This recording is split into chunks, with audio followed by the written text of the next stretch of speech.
اچھا شیخ، کچھ لوگ کہتے ہیں کہ ہم مدینہ کے کتے ہیں، خود کو سگے مدینہ پتہ نہیں کیا کہتے ہیں شیخ، تو ایسا کہلانا کیسا ہے؟ ارے بھائی، آپ صرف سگے مدینہ نہیں کہتے ہیں لوگ، اچھا اچھا، اب تو نبی صلی اللہ علیہ وسلم کے در کا کتا بھی کہتے ہیں، غوث آدم کا در کا کتا بھی کہتے ہیں، کتوں کا کتا بھی کہتے ہیں، اور پتہ نہیں فلاں بابا کی کتا کہتے ہیں۔ اب تو یہاں تک مثالیں پیش آئی کہ لوگ دربار پہ جا رہے ہیں تو کتے کی شکل میں چلتے ہوئے اور کتے کی آواز بھونکتے ہوئے دربار پہ جاتے ہیں لوگ، ایسی بھی مثالیں اب آ گئی ہیں۔ تو بڑا افسوس ہوتا ہے کہ لوگ اپنے آپ کو کتا کہتے ہیں، جبکہ اللہ کے بندے ہیں یہ، اللہ نے سب سے بہترین مخلوق بنایا، اللہ کے بندہ ہیں یہ، اور اگر مسلمان ہیں تو محمد رسول اللہ صلی اللہ علیہ وسلم کی یہ امت ہے، نبی صلی اللہ علیہ وسلم کی امت ہے، کتنے بڑے شرف کی بات ہے، شان کی بات ہے۔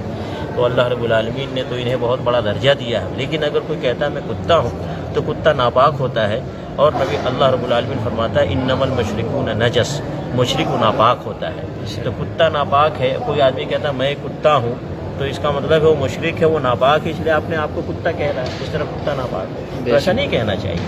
ایک ایمان والا آدمی ناپاک نہیں ہوتا ہے اور نہ وہ کتا ہوتا ہے۔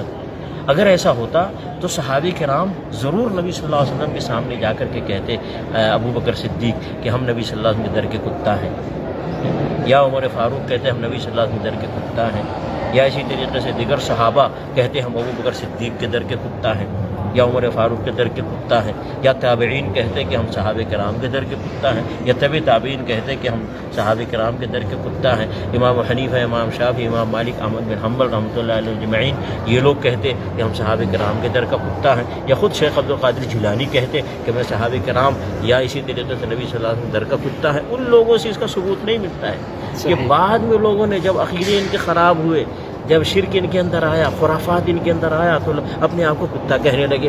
اچھا تعجب ہے، یہ اپنے آپ کو کتا کہتے ہیں، لیکن اگر ہم ان کو کہیں، اگر ہم کہیں کہ حضرت مولانا علامہ نبی کے در کے کتے صاحب تشریف لائیے تو ناراض ہو جائیں گے۔ اگر ہم ان کو کہیں کہ حضرت مولانا الحاج مفتی قادری شیخ عبد القادر جیلانی کے در کے کتے صاحب آپ کو ہم دعوت دیتے ہیں تو ناراض ہو جائیں گے۔ خود کتا کہتے ہیں اور شرف سمجھتے ہیں، اور اگر ہم ان کو کہہ دیں کتے صاحب تشریف لائیے تو ناراض ہو جاتے ہیں۔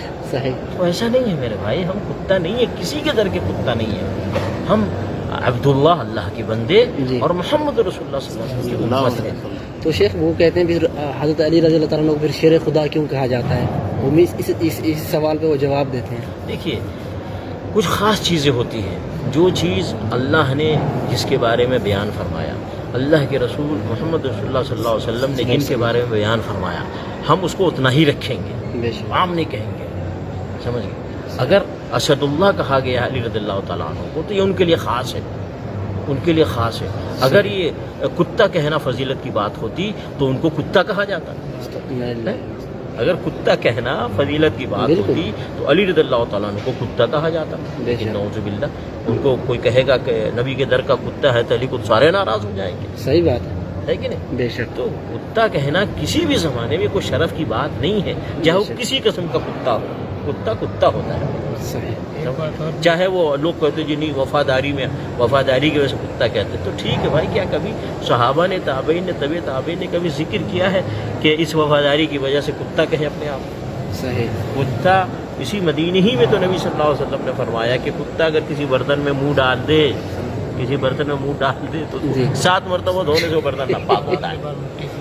تو اس لیے میرے بھائی کتا کہنا یہ اچھی بات نہیں کہنا چاہیے۔ ایک بات اور، ایک بہت بڑے عالم دین ہے، بہت معروف ہے، وہ اپنی دعا میں رو رو کے خوب گڑ گڑا کر، پبلک بھی رو رہی ہے، خود بھی رو رہے ہیں، اللہ تو مجھے نبی کے در کا میراثی گویا بنا دے، گویا بنا دو، نبی کے در کا میراثی گویا بنا دے، یعنی وہ ڈھول ڈپال بجا رہے ہیں۔ استغفر اللہ، بہر کے یہ سب گمراہی کے راستے چلنے والے لوگ ہیں اور دین اسلام سے ہٹے ہوئے لوگ ہیں اور غلط راستے پہ چل رہے ہیں۔ ایسے لوگوں کو نصیحت کرنی چاہیے، ایسے لوگوں کو سمجھانا چاہیے کہ ایسا نہ کرو۔ گویا ہونا کسی بھی در کا یہ اچھی بات نہیں ہے، کتا ہونا بھی اچھی بات نہیں ہے، گویا ہونا بھی اچھی بات نہیں ہے۔ اگر گویا ہونا اچھی بات ہوتی تو ابو بکر صدیق رضی اللہ تعالیٰ عنہ سب سے بڑے گویے ہوتے، عمر اور عثمان اور علی رضی اللہ عنہم اجمعین یہ سارے سب سے بڑے گویے ہوتے۔ تو گویا ہونا اسلام میں کوئی بہت اچھی بات ہے کیا؟ تو میراثی ہو یا گویہ ہو، بہر کے اب یہ ساری چیزیں صحیح نہیں ہیں، درست نہیں ہیں. مسلمانوں کو ان سب چیزوں سے بچنا چاہیے. اللہ رحمت